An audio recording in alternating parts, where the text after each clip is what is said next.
Back in 2018, when I first got into racing mountain bikes, I heard one of my friends talk about a race in North Carolina that many people in Florida attend. It's supposedly one of the hardest races on the East Coast, and that got my attention. It's a 60-mile mountain bike race with 10,000 feet of climbing. That's right, 10K in just 60 miles. On a mountain bike. I was stoked, and I would think about this for the next few years as I watched my friends on social media do it in 2018 and 2019. At the time, I didn't feel like I was ready, and I told myself I needed some time to train and do it when I knew I was ready. So I decided to give it a go in 2020. I was up in North Carolina already for work anyways, so it worked out perfectly. Unfortunately, due to the pandemic, certain permits were not achieved, so the course was changed to a different race. They still call it ORamm, but it wasn't the same to me. So what is this race and why do you want to do it?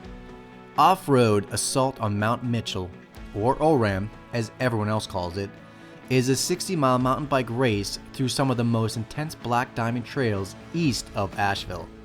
Over 250 riders of different ages and levels come out to give their go on this incredibly difficult race. Everyone starts out in the town of Old Fort, where you follow the town's sheriff. The real start happens when we get released onto the Point Lookout Greenway, which is the initial climb for anyone who wants to do Kitsuma. That leads me to Kitsuma. If you've never done Kitsuma before, it is one heck of a trail. You start out on a paved greenway and then hit the actual trail, and oh man, it is a steep one. For about 20 minutes, you climb up some of the steepest parts of the race. Lots of walking and lots of incredible riding by people on single-speed bikes.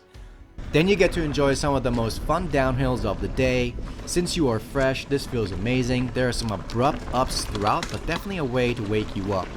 After Kitsuma, you hit a road for a little while as you make your way to Star Gap.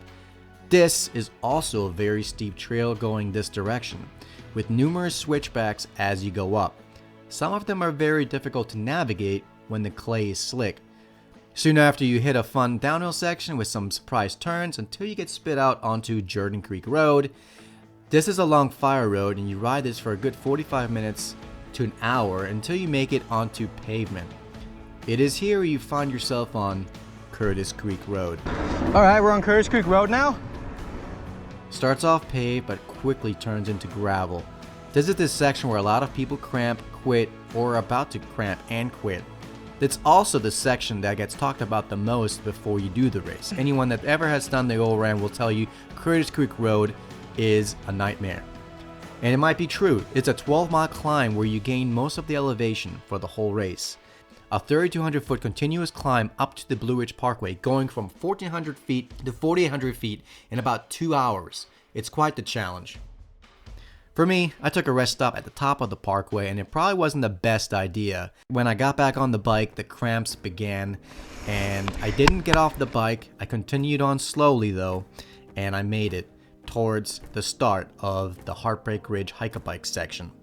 Probably one of the most intense downhills for a race I've ever done. Not only is it a 30-minute downhill with numerous climbs, it is fast and treacherous, especially after all the intense riding you have already done up to this point. Towards the bottom, you link back up with Star Gap. This time you're going down the part you climbed up earlier, with all the crazy switchbacks and fast descents, which then ends with a dramatic heckler section down this rock slab. I would advise not to do this when it is wet.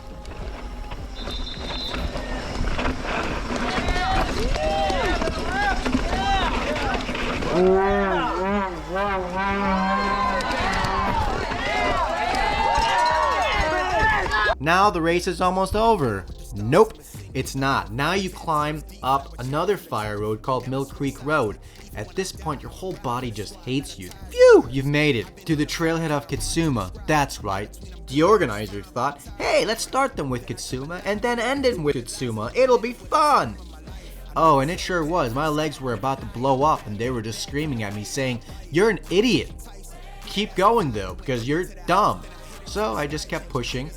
You might be walking up a lot of the steep parts now, which you were doing earlier, but now you're walking it because your legs just can't do it anymore, or you're still going, so good for you. Just a few more downhills, with those annoying abrupt uphills out of nowhere, and you're done! Now just a chill ride back to town. Wait a minute, but this is a race! Come on, Benduro! You're feeling it, aren't you? Push it! Harder! You got it, man. Bam! That's it. The race is over. That's ORamm. It was a good one. Thanks for joining me. I did it in under 7 hours. Flights, couple nights at the flat. To be real, couldn't see me making moves while I'm mad.